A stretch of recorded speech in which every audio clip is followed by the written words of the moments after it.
Of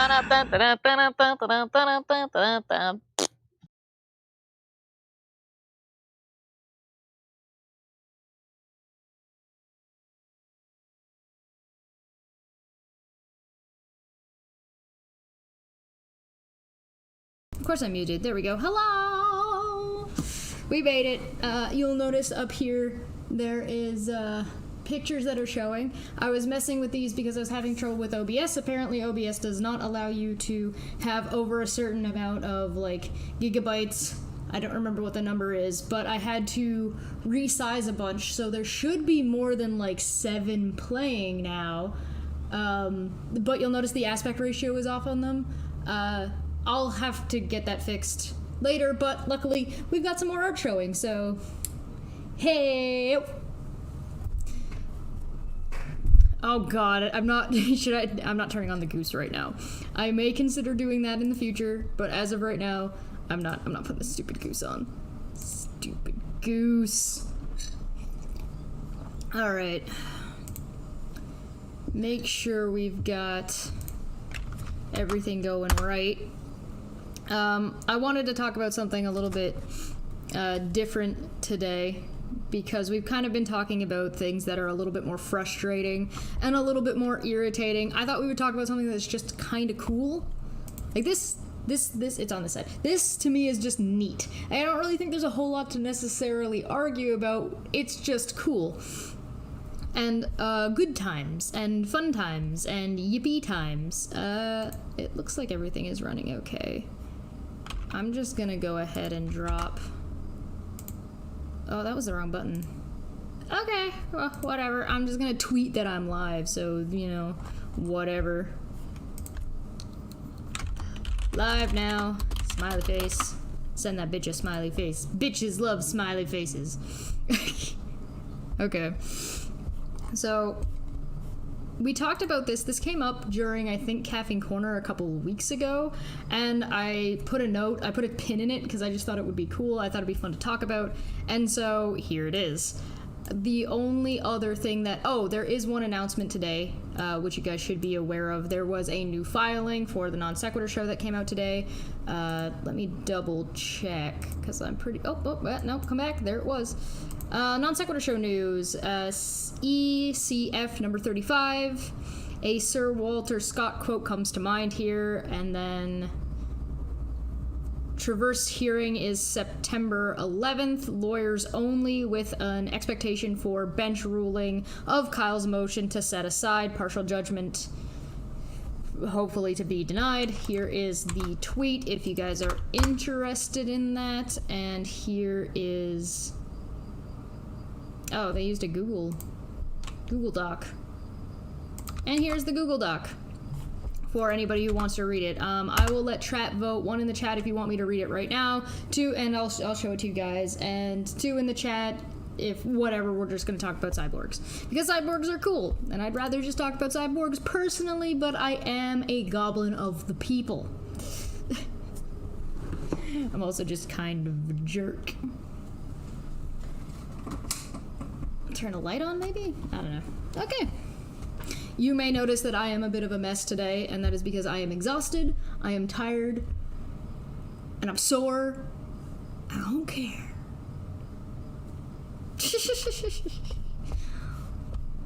And then anybody who expects me to dress up on occasion every time does not know where they are. Alright, let's stick with cyborgs then. We'll probably do another stream reading the Non Sequitur stuff. It'll probably be on a different channel. It probably won't be here, but that's okay. Oh, okay. Alright, of course he's making claims that he can't. Okay. I mean, you know, if he has a way to do that, and he is, more power to him. It's not gonna be that interesting unless... Yeah, whatever. We won't talk about that. That right there. That's what I have to say about that.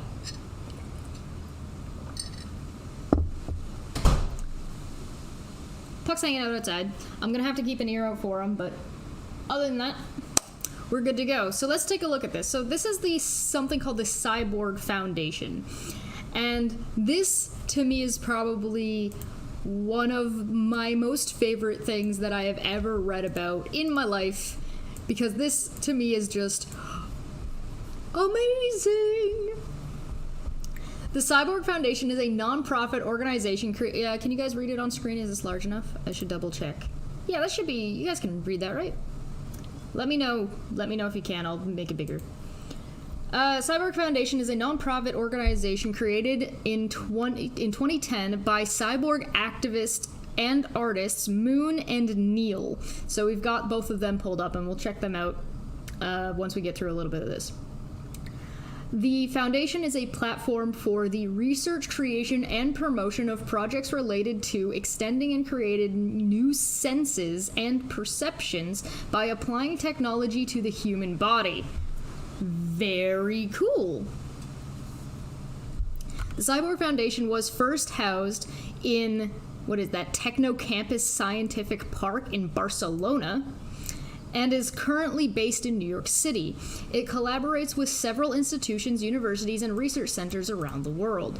Their mission is to assist humans in becoming cyborgs, promote the use of cybernetics as part of the human body, and defend cyborg rights. They have donated cyborg antennas to blind communities and have taught the use of color sense technology to blind children to help them develop the sense of color. Recently, I saw a video of an elderly woman whose vision has just been not as good as she's gotten older, and they put her in VR, and she could see colors better than she could in years. And so it's funny how you can just make mild changes and adaptations to potentially make that bigger and better and maybe see more than we can normally. The Foundation believes that some cybernetic extensions should be treated as body parts, not as devices. I wonder if pacemakers would probably count in that regard. Pacemakers are very cool in what they do, and that they're very, very helpful for a very large number of people. Also, there are people who are going blind, who are blind, who have never seen in their lives. These kinds of cybernetics could very much help those people. And I mean, I would also be down to see more colors. I would love robot legs. I've been on the robot leg kick for years. I have like the thickest, but I would also love to be able to jump onto tops of buildings and, run straight up walls or some dumb. You probably wouldn't be able to do that. But, if I didn't have to, exert energy to walk from point A to point B, I would be really if I could just have cybernetic legs and I could be like Go-Go Gadget rollerblades and then just have little rockets and just... Listen. I have dreams. I have little goblin dreams. Oh, my God. Oh, I'll get to that. I have a special shout out and a thing to show you guys at the end of the video, so hold on to your hats. Yeah, I still want to. I'm okay with still being short. I wouldn't want cybernetic legs to be taller. Although it would be really cool if they had little crank elevators, so I could just be so I could reach the top shelf. That would be nice. I would appreciate that. Hi, Sly. It's good to see you. History. The Foundation was created as a response to the growing number of letters and emails that Neil received from people around the world insisting in becoming a cyborg. Interested in becoming a cyborg. I would be interested in becoming a cyborg. Since its creation, the Foundation has kickstarted several new sense-developed projects and has donated cyborg antennas to blind communities in Europe, Asia, and America. The first blind person to try out iBorg? So if it becomes an Apple product, or are they going to spell it with an I with a little apple as the I, and it's just iBorg? Somebody please... Okay, never mind, not somebody. This is my job. All right. I'm going to be moving soon, and in doing so, I will be able to set up my workstation, so I'll actually be able to do art and live stream art like I used to be able to do. Once I'm able to do that, Somebody please remind me, because we need to design, and I'm gonna need chat's help on this. We're gonna need to design an Apple-styled Borg. So instead of like the clunky looking grungy 90s Borg that we have, like we need to design like a sleek Apple looking IC. Oh. Somebody needs to quickly get the URL for iBorg so that the way they can sit on it and like squat until Apple wants it. I expect a new tailored ballroom gown every stream because I set unreal expectations so I can blame Chesh for failing to meet them when I pick on her. From Helios for 5. I don't know how to... for me to wear? I don't even own that. I could go get changed if you want. I don't have a ballroom dress, though. Don't make me do that. Send me a ballroom dress if you want me to wear one, I guess. They're $400 per dress, yes. Okay. Oh, God. The first blind person to try it... Oh, I don't know how to pronounce your name. Who is this person? Followed by blind students from Braille Without Borders in Tibet and members of the Sociedad... Oh, nope. Some place that I'm not even going to try to pronounce. In 2020, the foundation was the overall winner of the Creatic? I think that's how you would pronounce that. Creatic Awards organized by Technocampus. In 2012, Spanish film director Ralph Duran Torrent created a short film about the Cyborg Foundation. There's a movie! In 2013, the film won the Grand Jury Prize at the Sundance Film Festival's Focus Forward Filmmakers Competition. How many? 1, 2, 3, 4, 5 Fs. Sundance Film Festival's Focused Forward Filmmakers Competition. I love alliteration. Partnerships and collaborations. In 2016, Cyborg Foundation, together with Parsons School of Design, the New School, Sensorium Works, and Pioneer Works, launched Cyborg Futures, a cyborg residency program in New York designed to further the Cyborg Foundation's mission to support the use of cybernetics as part of the body and begin to introduce the diverse possibilities for artistic practice that utilize extend sensory capability. Whew! Cyborg Futures. Okay, I want to look at this. Not secure. Whoa! Design yourself. Call for participation. Reinvent yourself. Cyborg Futures technology and art collaborations. Open to artists, scientists, designers, programmers, engineers, makers, and technologists. Apply here. Deadline 2016. Look at that. 2016. Creative understanding, blah, blah, blah, blah, blah. How to apply. I don't think I can still apply. Somebody email this place and see if you can still apply. Okay. Anyway.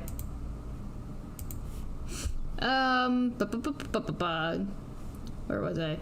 Alright. A number of collaborations exist with Ecuador since its president, Lenin Moreno, announced that his government would collaborate with the Cyborg Foundation to create new sensory organs.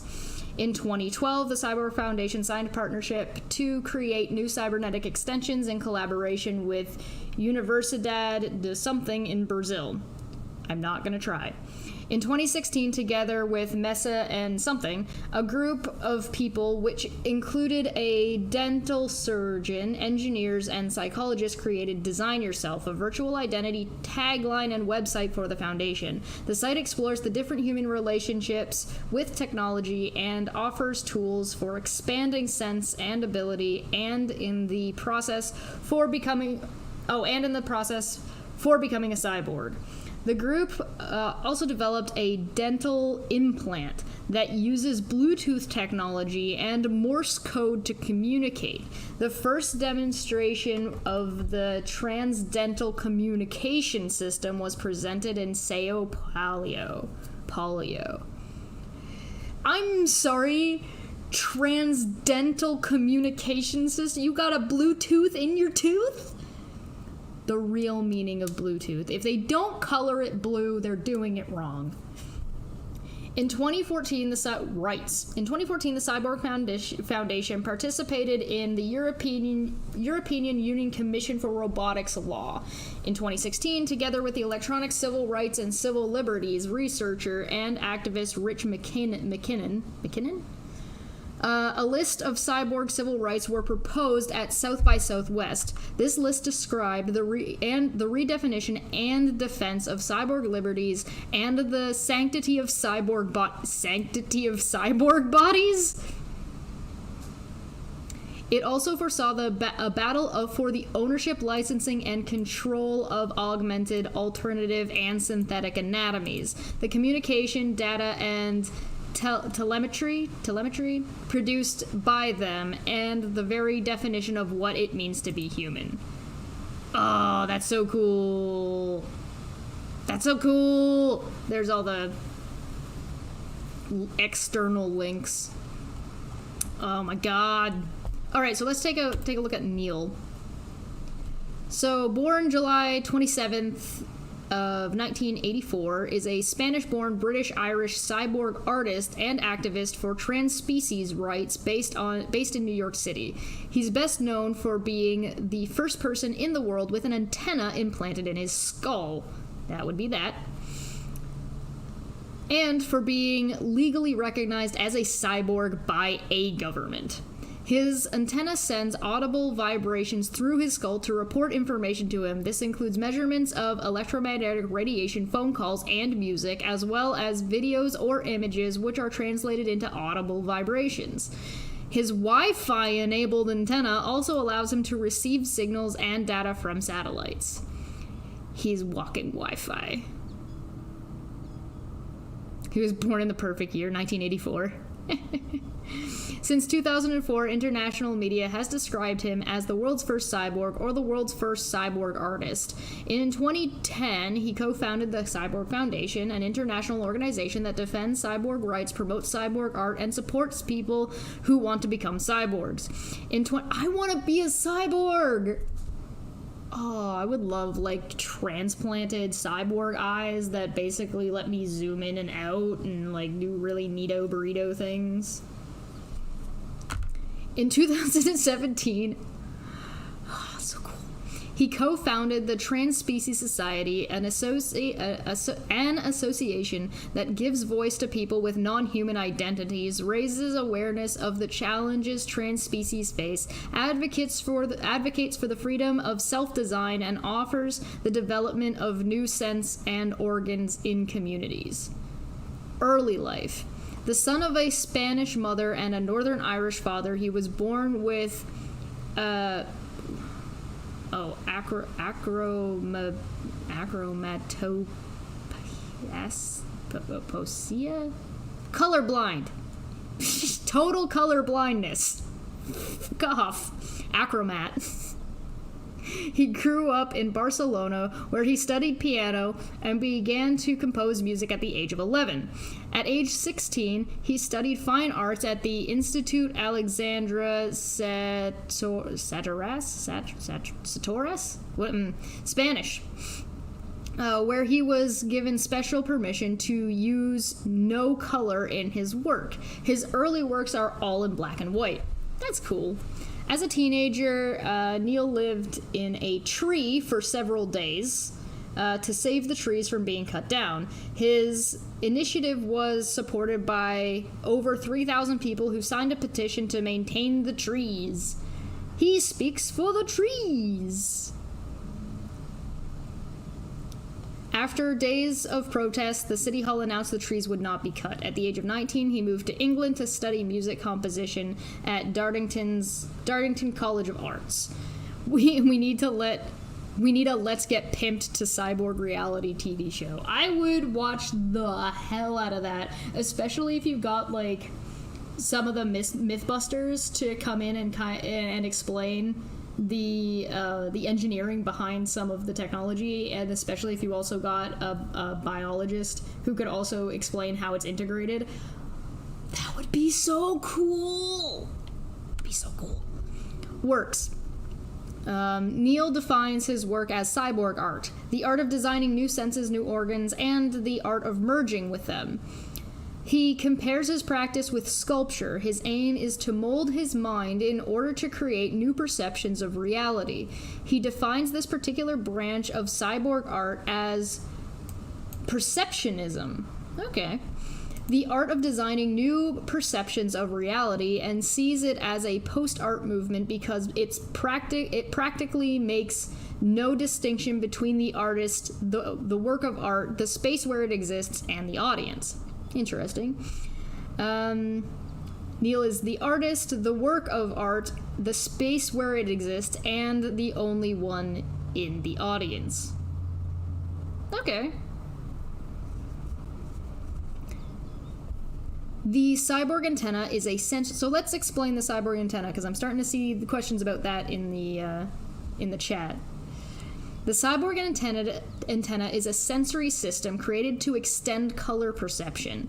It is implanted and what?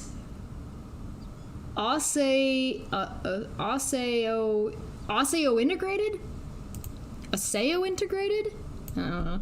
In Neil's head, and it spouts from within his optical bone. It has been permanently attached to Neil's head since 2004, and it allows him to feel and hear color as audible vibrations inside of his head, including colors visible to the human eye, such as infrared and invisible to the human eye, such as infrareds and ultraviolets. The antenna also allows internet connection and therefore the reception of color from other sensors or from satellites. Neil began developing the antenna at a college in 2003 with Adam Montendon.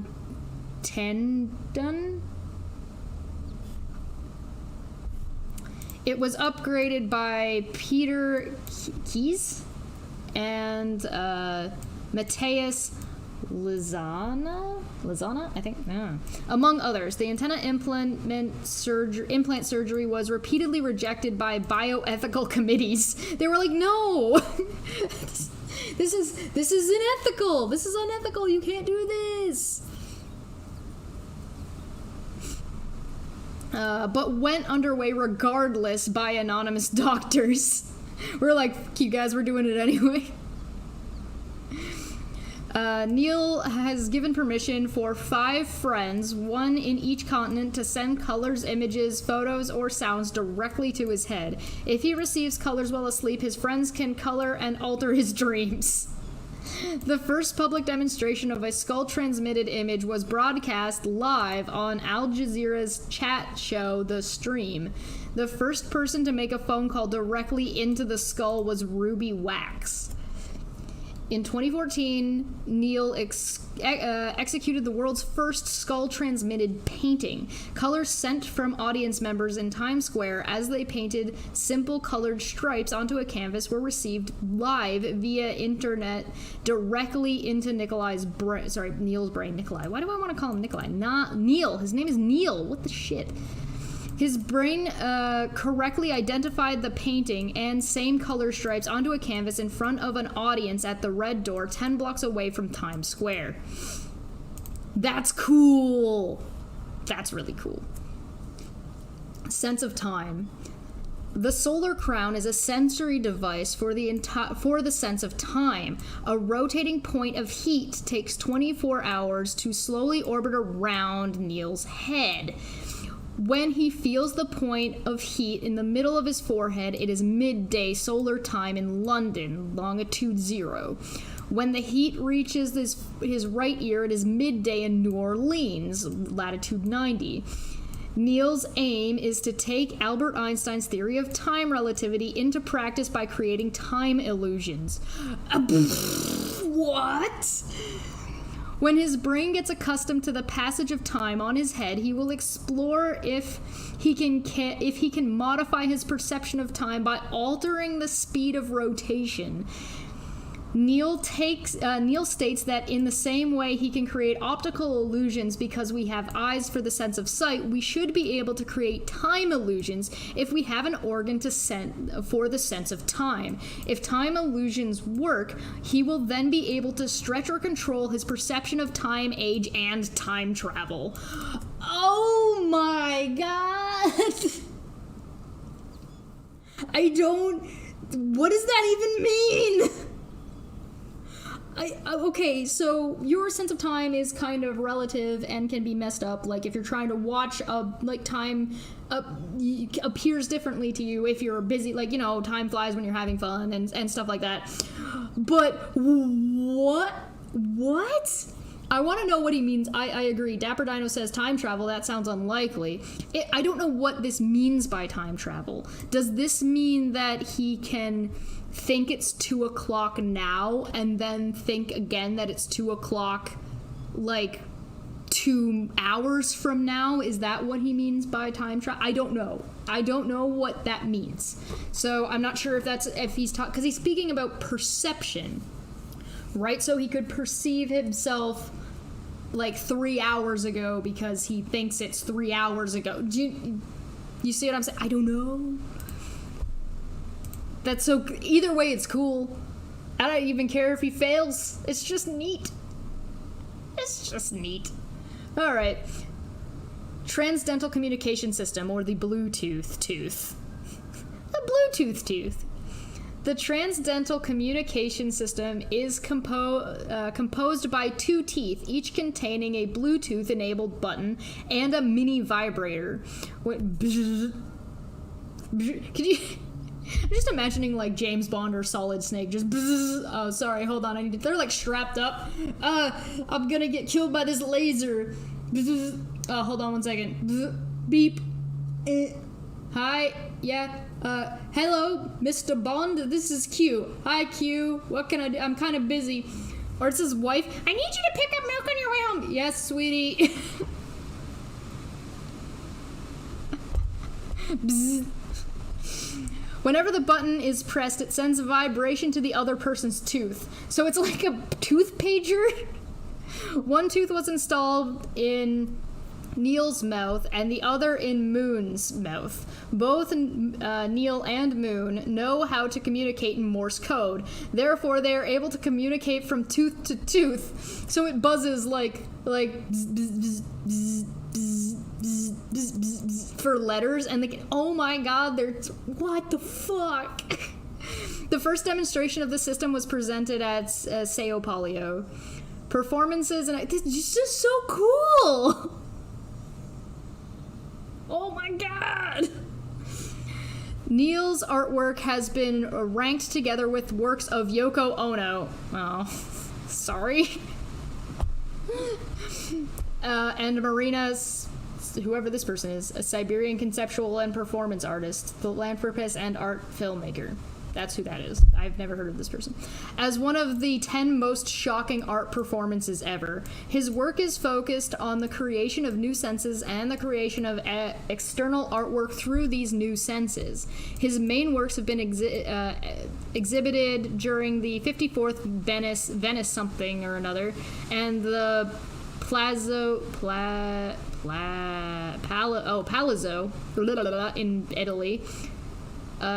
Savannah Museum of Contemporary Art in Seoul in South Korea, Museum Sequoider in Australia, CCCB, Pioneer Works in New York, Art Science Museum in Singapore, Centre d'Art Santa Monica, which is Barcelona, Spain, Pollock Gallery, Polo, whatever. And the American Visionary Art Museum, among others. So he's been around.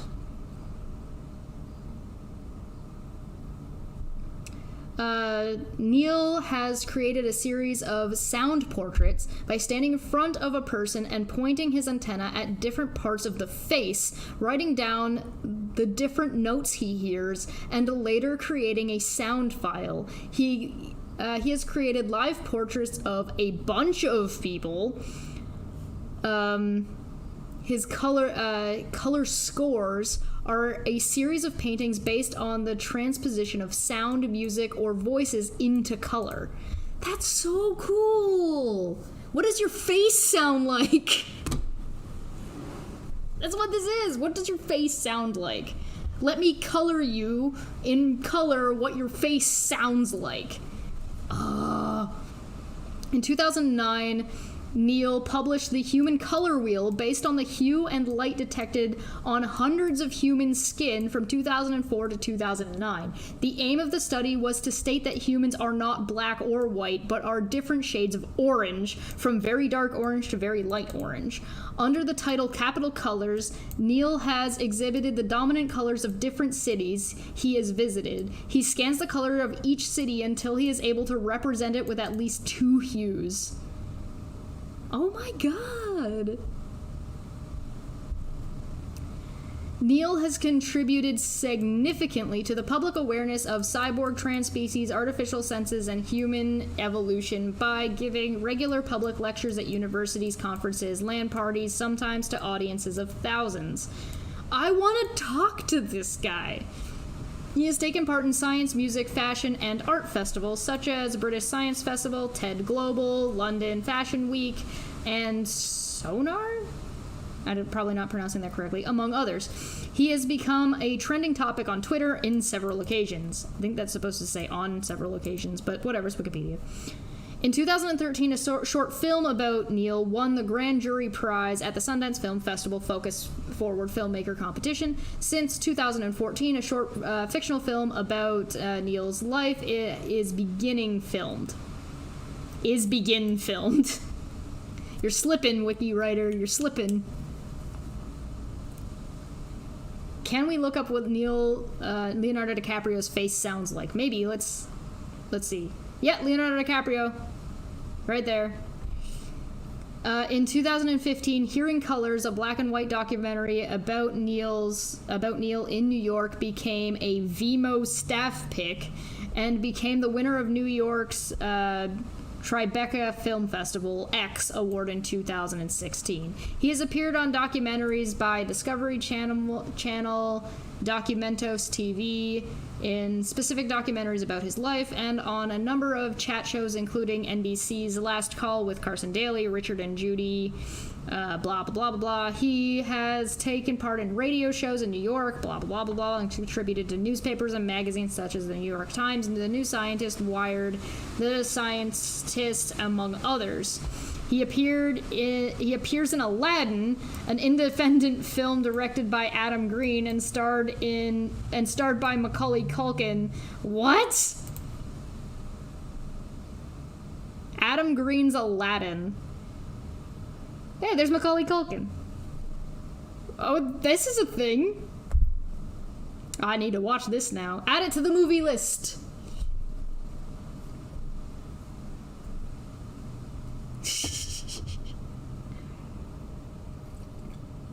Activism. In 2004, Neil's British passport renewal was rejected. The UK passport office would not allow him to appear with an electronic device on his head. Neil wrote back explaining that he identified as a cyborg and that his antenna should be treated as an organ, not a device. After weeks of correspondence, his photo was accepted. In 2011, during a demonstration in Barcelona, if you're going to let somebody wear like a colander on their head, you should let them have their antenna. That seems only fair. As long as it's not like blocking some important part of your face to identify you. I mean, if you're always wearing it, how are you not going to be able to recognize the dude with an antenna on his head? His antenna was damaged by police who believed they were being filmed. What? Wow, that's relevant to today. In 2011, during a demonstration in Barcelona, his antenna was damaged by police who believed they were being filmed. Is it illegal to film police in Barcelona? I don't know if that's the case or not, but, that would be kind of not good. He filed a complaint of physical aggression, not as damage to personal property, as he considers the antenna to be a body part. Collaborations. He's collaborated extensively with his childhood friend and cyborg artist Moon in performances and art projects. His first performance as a cyborg were at Darrington College of Arts using pianos and collaborating with other students. He has performed with artist Pow. It's an author and versatile artist. With whom he shares the same interest in cyborgs. They first performed in Barcelona, followed by other performances. One of their projects is Avigram. And there's all the references. Oh, that's so cool. This dude is a badass. Whether you agree with him or whether you think this is a good idea or not, I don't even care. This dude is badass. Alright, let's check his buddy. Moon. Moon is born in May 24th, 1985. Spanish avant-garde artist and cyborg activist, best known for developing and implanting online seismic sensors in her feet. She's Toph from Avatar! Oh, that's so cool! That allow her to feel earthquakes through vibrations. Since 2007, international media have described her as the world's first cyborg woman or the world's first female cyborg artist. She is the co-founder of the Cyborg Foundation, an international organization that encourages humans to become cyborgs and promotes cyborgism as an art movement, and the co-founder of the Transspecies Society, an organization that gives voice to people with non-human identities and offers the development of new senses and organs in community. But we've kind of read most of that. Her choreography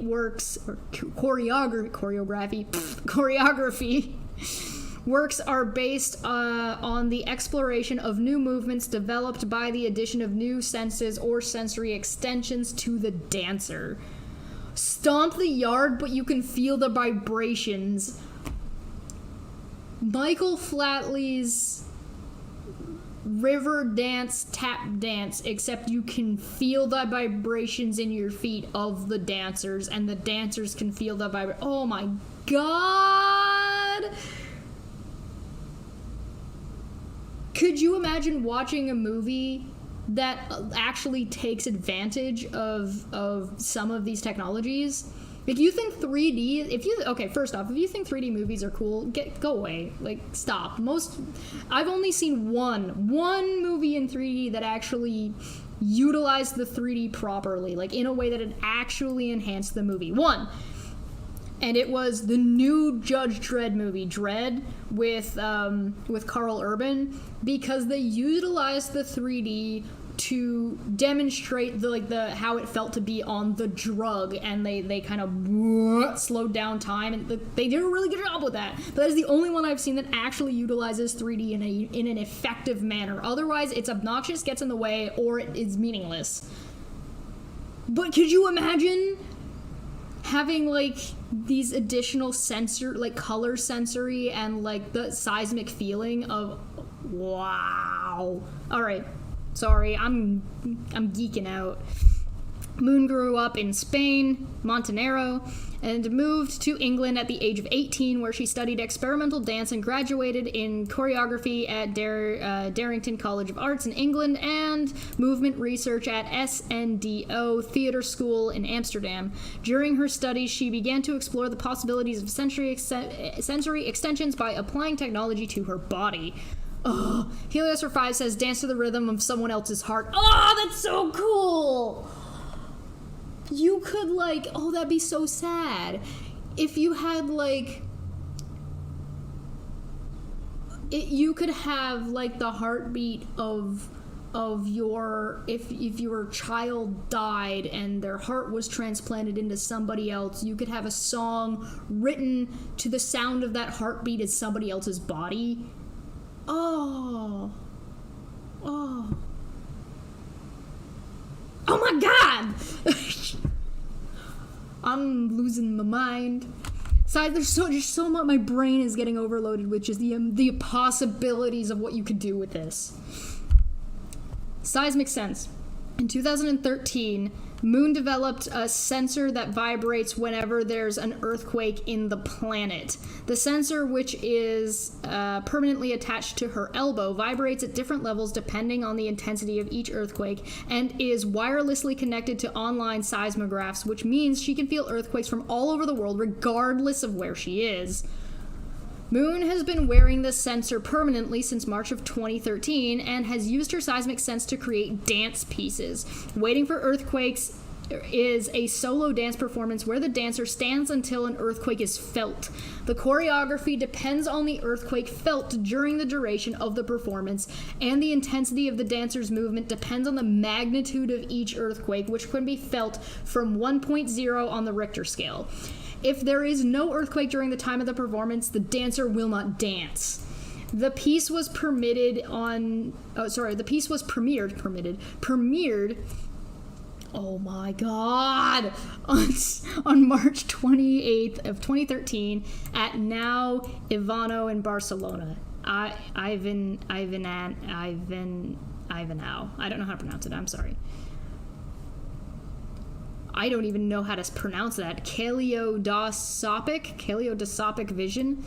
Moon's first sensory experiment was in 2007 when she created and wore a pair of kaleidoscopic glasses for 3 months. The glasses allowed her to see color, no shape.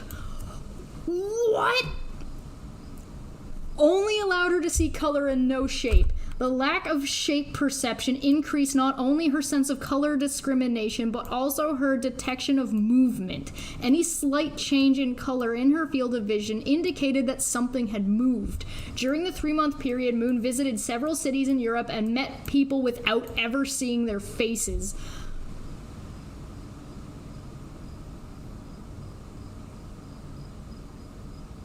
Is this so fucking cool? I know what a kaleidoscope... Oh, it's a Oh, yeah, kaleidoscope. I know what a kaleidoscope is. Oh, I'm just dumb. Okay. Speedborg. In 2008, Moon created a speedometer glove that allows her to perceive the exact speed of any movement around her through vibrations on her hand. She wore the glove for several months and was able to sense different speeds depending on the vibration intervals. She later transformed the glove into a pair of earrings that vibrate whenever there was presence around her. Moon traveled around Europe with her Speedborg earrings. Speedborg earrings? We live in the future. I can't. This shit is so fucking cool. Speedborg earrings. How do I get? Give. How do I get? I need this. This is like magic items in D&D. You cannot be surprised by anybody around you because you have an earring that tells you when there's people around you, so you nobody can have surprise attack on you. Fuck.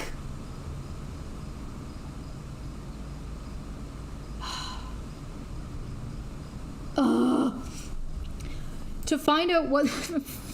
Fucking Christ. Traveled around Europe with her Speedborg earrings to find out what the average walking speed of citizens was in different cities.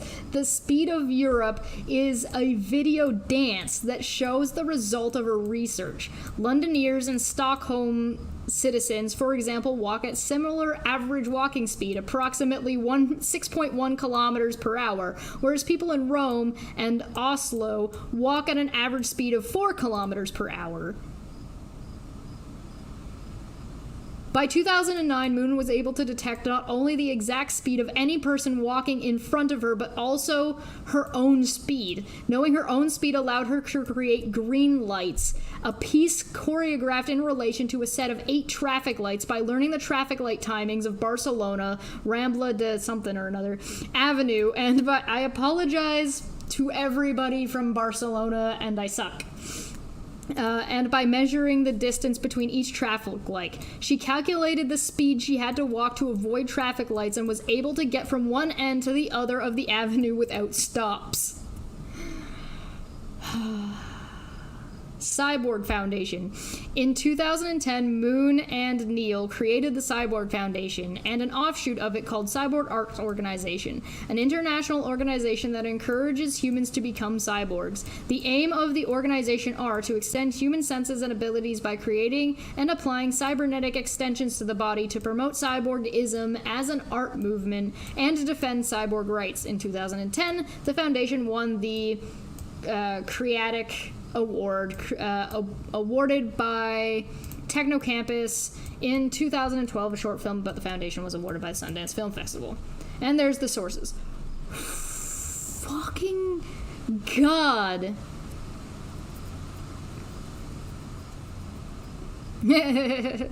Is it just pronounced phonetically?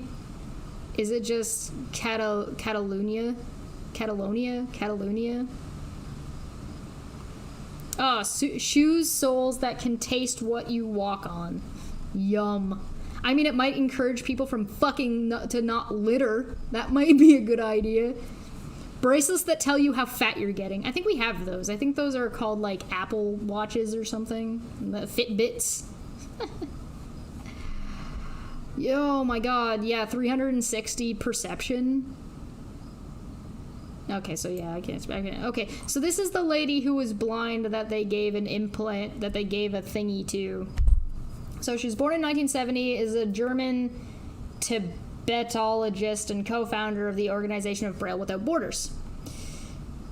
She was born in West Germany, lost her sight slowly as a child due to retinal disease, and her parents took her to many places so she would store up many visual memories before becoming totally blind by the age of 12.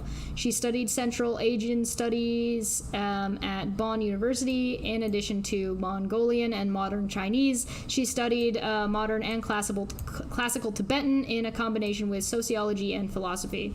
Smart lady. Braille for the Tibetan language, as no blind student had ever before ventured to enroll in these kinds of studies. I really don't want to try to pronounce her name. I mean, Sibiri? I apologize. I'm so bad at names. Could not fall back on the experience of previous students, so she developed her own method of studying her course of study. By 1992, she had developed Tibetan Braille, which later became the official reading and writing system for the blind in Tibet. Tibetan Braille is based on German Braille, modified to accommodate Tibetan script. And then there's examples. A school for the blind. In 1997, she traveled to Tibet alone in order to assess the situation of the blind there. Returning in 1998, she founded the Center for the Blind in Lhasa, the capital of Tibet, to educate blind people together with Paul Cronenberg, whom she had met there a year before. Before that, most blind children were hidden away from the world by their family members who were reluctant to send them to school. The school started with 5 children, with her initially teaching the children herself, as well as serving as coordinator and advisor. She then began training native Tibetans as teachers, selecting and supervising all staff members of the center. The project's progress was not without difficulties and setbacks. She was able eventually to turn over the running of the center to one of her former students who trained as a teacher in 2007. Her visa was no longer extended and the school was threatened with closure. Braille Without Borders in 1998, Paul joined her in establishing the project for the blind Tibet. In September of 2002, the name was changed to Braille Without Borders, or BWB. In addition to the school in Lhasa, BWB runs a vocational training center for blind adults with a farm and cheese factory nearby. Cool. In 2009, her and her partner Paul also began Kanthari International, name intentionally spelled with all letters in lowercase, in a village near, I'm not even going to try, India. They also established an international school for developing the project, planning near someplace in India, Trivandrum. The school focuses on discovering and developing the hidden talents of persons from all over the world who often are socially neglected, especially because of disabilities, and empowering them to be innovators and leaders. A shitload of awards, appearance in talk shows. Oh, damn, it doesn't tell us about what happened when she got an implant. I want to know what happened when she got an implant. Damn it. She was on Oprah. I'll have to do more research and find out what happened to her with the implant. I will try again later. Holy crap. I feel like I've been talking about this for like an hour and a half already, and it's only been an hour, and oh my god! This shit's so cool. All of these people are badass. This woman is fucking amazing, and I hope she was on the cover of Time magazine at some point. This dude is like a pioneer, and this woman is nuts, and I love her. This is all badass. This is all so badass. I'm gonna need time to process. I'm gonna need time to process all this, and probably some alcohol, because holy crap. Seeing, okay, what do we cover? Vibrations in your feet. Vibrations of earthquakes in your feet, vibrations in your elbows and creating dance and movement, and being able to walk down the street, figuring out how long it takes for speed earrings, the color, being able to be like, what does your face sound like, and show you what that looks like, Wi-Fi and the Bluetooth tooth. This whole organization is super cool. I would love to get them on to talk about it once Non Sequitur is running again. I'll probably reach out to them, but oh my god. The earring lady turned them around to perceive things behind her. That's so cool. Yes, GoFundMe to, hey, if you want to support the channel, become a member and join the Patreon and send super chats or whatever so I can become a cyborg. Woo! If I do, I will document the entire thing. But I think first we need to focus on getting that PhD. So we are, for anybody who is unaware, we are working on setting up a GoFundMe to essentially I'm probably not going to go anywhere. It's just going to be online. I'll be doing the same schooling that Kent Hovind did to get his doctorate, but I'm going to take mine in Christian counseling. So I'll have a Christian counseling PhD. And that should be set up hopefully soon. So if you're interested in that, stay tuned. Like, subscribe, share the video if you thought this shit was so cool. I would love to go on a trip to go and actually see their location and see their foundation and what they do and talk to them. So I'll probably be looking into that, and that'll probably be, after Kofefe stops being a thing. And I have something to show you guys. Let me look it up real quick. This is the special thing that I wanted to show you guys. I just need to grab it. Sorry, one sec. Please hold.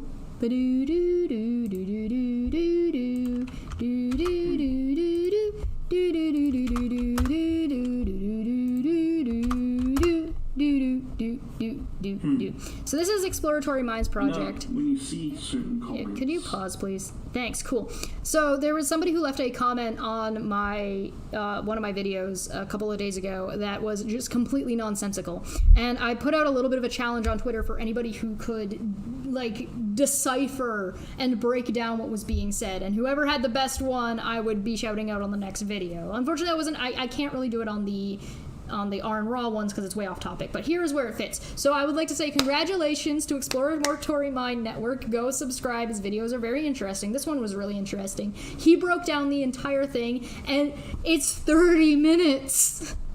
And oh my god, is it a really good and interesting breakdown.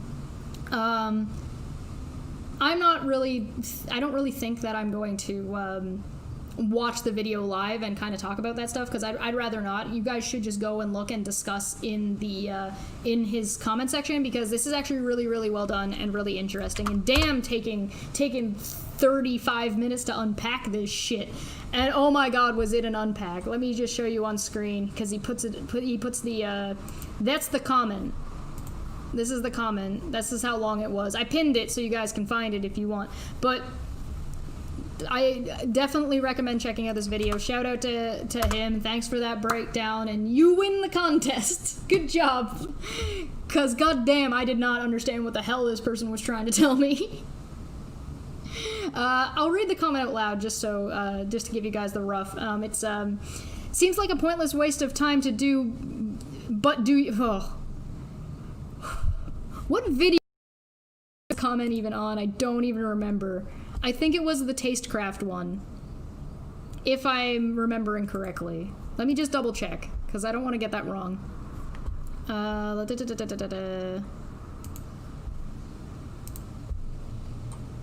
Yeah, I don't think Kyle was very amused. No, it's not that one.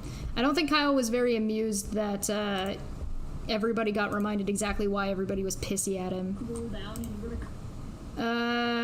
Here it is. It's on the Non Sequitur show, Where Are These Narratives Coming From? So that's where the comment is if you wanted to go and see it yourself. But I definitely recommend this. So I'm just going to read this really quick. Seems like a pointless waste of time, but do you, though? Mudslinging seems more the speed of self-proclaimed goblins. Take that to the bank along with my 2 cents for that matter. Fight back however y'all see fit. Seems like a... Can you... commas, people? Sorry, I need to read this properly, like... thanks, Feline. I'm gonna read this like the grammar dictates.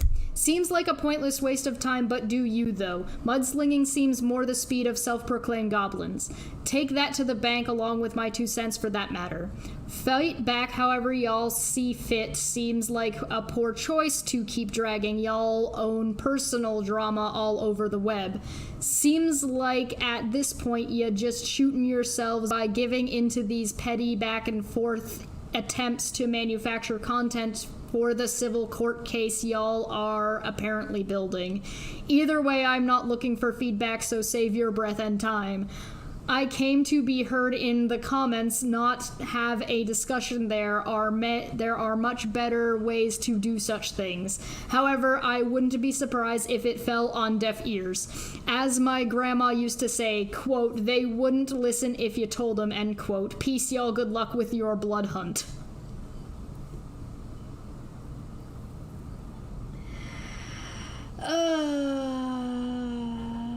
Oh yeah, BT Toast sent a handy dandy screenshot. I have to double check. I don't know. I think it helped. It helped me. I don't know if it got used yet, but I can reach out and find out for sure. I kind of just passed it along to where it needed to go, so I can find that out. And I could do an art episode drawing that. I can repaint that image if you'd like. I think that would be a good time. So give me, I'm supposed to be moving in 2 weeks or a week. Hold on, let me double check. I'm supposed to be moving either next week or the week after, depending on one or two things. There shouldn't be any hiccup because the internet should be hooked up right away. It's still going to be a little bit because I'm going to have to get a desk before I'm going to be able to do actually painting streams properly. I might try to do them ahead of time. We'll see. But anyway, I didn't understand what the hell this person's like. Deaf ears. I'm trying to understand what you're saying, but I have no idea what you're saying.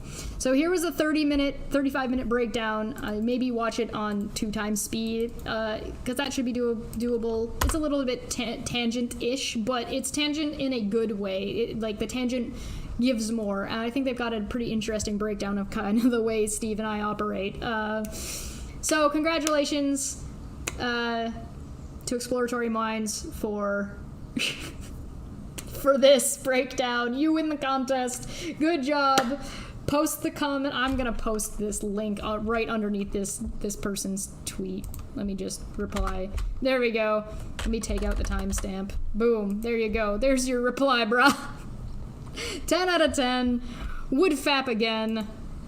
If you're interested, there is a new affidavit response. It is right here if you're interested in reading that. I'm sure that will come up later. All of the links to what we read today will be in the description down below. Do not forget to like and subscribe. I hope you guys enjoyed the new art. I will be resizing it soon, hopefully. And I will also be doing something else that I have immediately forgotten as I was saying it. The hell was I talking about? These people are cool. These people are cool, badass people. That's all. Cyborgs. I don't want to call them wrong. Mislabeled the cyborgs. Anyway, this is super cool. Go check out their stuff, because that's cool. And I will be back on Saturday, if not sooner, for more South Park. Don't forget, like, subscribe, share the video, become a member if you're interested in supporting. Patreon is also in the description down below. Oh, and I changed my, I added some stuff to my Amazon wish list if you're interested. I turned it into a grocery shopping list. So, hey, you want to feed me some food? It's there. Mostly because I was just scrolling around and I thought it was really interesting. There's some bizarre shit on Amazon that you can order groceries with. Anyway, I will see you guys next time. Have a good day, and I hope you enjoyed this as much as I did, because oh my god, this shit was cool. I'll catch you next time. Bye.